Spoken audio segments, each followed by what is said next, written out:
500 টাকার জন্য সে তার মাকে পিছনের দিক দিয়া শ্বাসরুদ্ধ করে মেরে ফেলছে। মেরে ক্ষান্ত হয় নাই, ডিপ ফ্রিজের মধ্যে রেখে দিয়েছে। এই খবর কি আপনারা সোশ্যাল মিডিয়ার কল্যাণে আপনারা দেখেন নাই?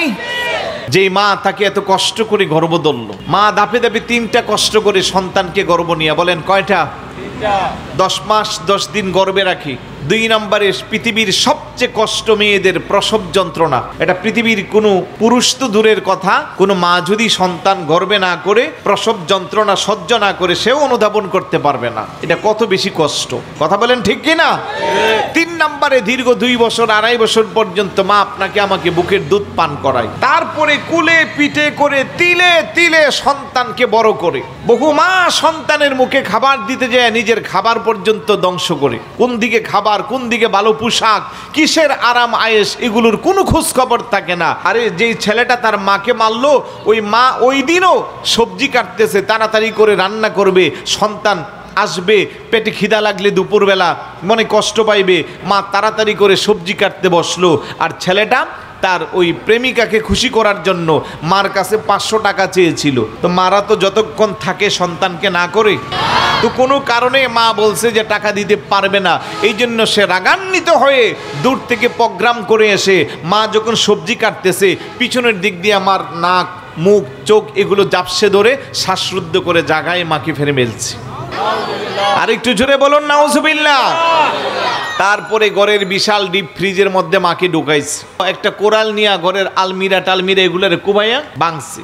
বাঙ্গার পরে এবার বাবাকে ফোন দিছে, মাকে খুঁজে পাচ্ছি না, তাড়াতাড়ি বাড়িতে আসো, সম্ভবত আমাদের ঘরে ডাকাতি হয়েছে। পুলিশ আসলো, সবকিছু দেখলো, আলমিরার কাপড় চোপড় জিনিসপত্র নাই, ঠিক আছে, আলমিরার উপরে কোরালের আঘাত আছে, কিন্তু ফ্রিজের ভিতরে যখন মাকে পাওয়া গেল, মার গলায় গহনা কানে গহনা সব ঠিক আছে, তখন পুলিশের সন্দেহ লাগছে যে ডাকাত তো আগে ওনার শরীরের জিনিসগুলো নেওয়া দরকার ছিল।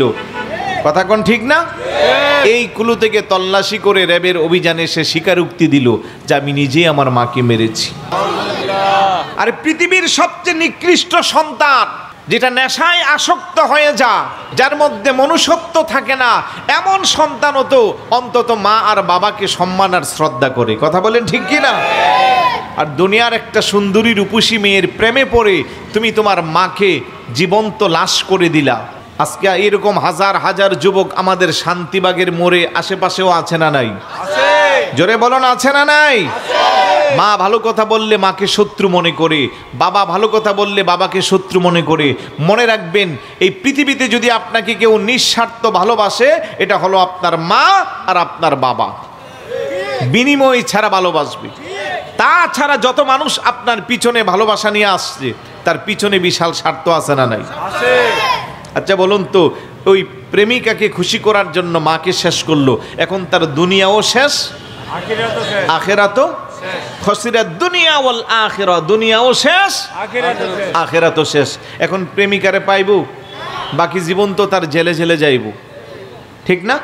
চাইলে আদালত তাকে ফাঁসির কাস্টে ঝোলাইয়া দৃষ্টান্তমূলক শাস্তি স্থাপন করা দরকার, যাতে করে ভবিষ্যতে কোনো সন্তান মার উপরে আর আঘাত করতে না পারে। কথা বলেন ঠিক কি না?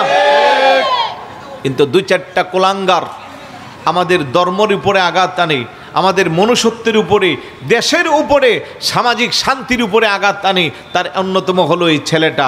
যখনই কোনো মুসলমান শুনবে, যখনই কোনো মানুষ শুনবে, যখনই কোনো ইমানদার শুনবে, ন্যূনতম সেন্স যাদের আছে, এটা শোনার পরে আর সে ঠিক থাকতে আহা কি না করে একটা সন্তানের জন্য মা। আমি কয়েক মিনিট স্তব্ধ হয়েছিলাম যে কি দেখলাম আর কি পড়তেছি আর কি শুনতেছি, এটাই বুঝি আমাদের দেখার বাকি ছিল। কেমন যেন আমরা আজকে মনুষ্যত্ব হারিয়ে পশুর মতো নিকৃষ্ট হয়ে যাচ্ছি।